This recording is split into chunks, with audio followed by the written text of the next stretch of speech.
राम पर कैसा संदेह। सोचिए, क्योंकि सोचना बहुत जरूरी है। तुलसीदास जी ने रामचरितमानस में श्री राम के जन्म का भावपूर्ण वर्णन किया है। जब माता कौशल्या ने प्रभु श्री राम को प्रथम बार देखा तो उन्हें ईश्वर के दिव्य रूप में देखकर आश्चर्य से भर गई। जिस प्रभु के रोम रोम में अनेक ब्रह्मांड समाये हैं, वह उनके गर्भ में रहे, यह सोचकर उनकी मति स्थिर नहीं रही। अंततः तो वह एक माता ही थी। उन्होंने प्रभु से विराट रूप छोड़कर शिशु लीला का विनय किया। तब श्री राम एक शिशु के रूप में रुदन करने लगे, जिससे माता के हृदय में परम आनंद का संचार हुआ।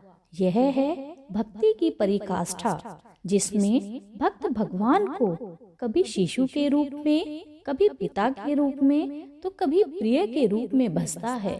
ईश्वर सगुण है, निर्गुण है, साकार है, निराकार है, द्वैत है या अद्वैत है।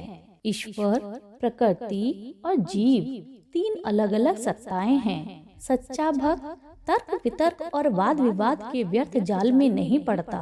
वह ईश्वर के प्रेम में निष्कपट होकर सारे तर्कों से परे शुद्ध प्रेममय होकर सर्वहारा हो जाता है।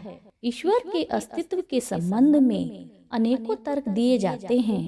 ज्ञानी, बुद्धिजीवी और मोक्ष की कामना करने वाले उसकी खोज में बुद्धि के कितने भी अश्व दौड़ा लें, अंत में उन्हें भक्तिमय होकर अपनी बुद्धि और अपने अहम का त्याग करना ही होगा।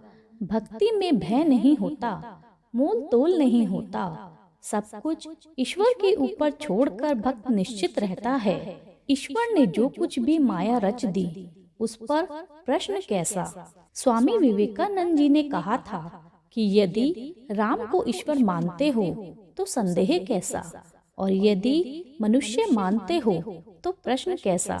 तुलसीदास जी और सूरदास जी भक्ति योग की शक्ति से ईश्वरमय हो गए। वे माया निर्मित काया में विचरते हुए भी ईश्वर में लीन हो चुके थे। जब तक ऐसी परम भक्ति का रसास्वादन न हो, तब तक बुद्धि एवं तर्क ईश्वर को तुला यानी तराजू पर रखते ही रहेंगे। अंतिम सत्य यही है कि ईश्वर तर्कातीत है, यानी तर्क से परे है। जब ईश्वर असीमित है तो वह हमारी सीमित बुद्धि में कैसे आ सकता है। सोचिए, क्योंकि सोचना बहुत जरूरी है। राधे राधे।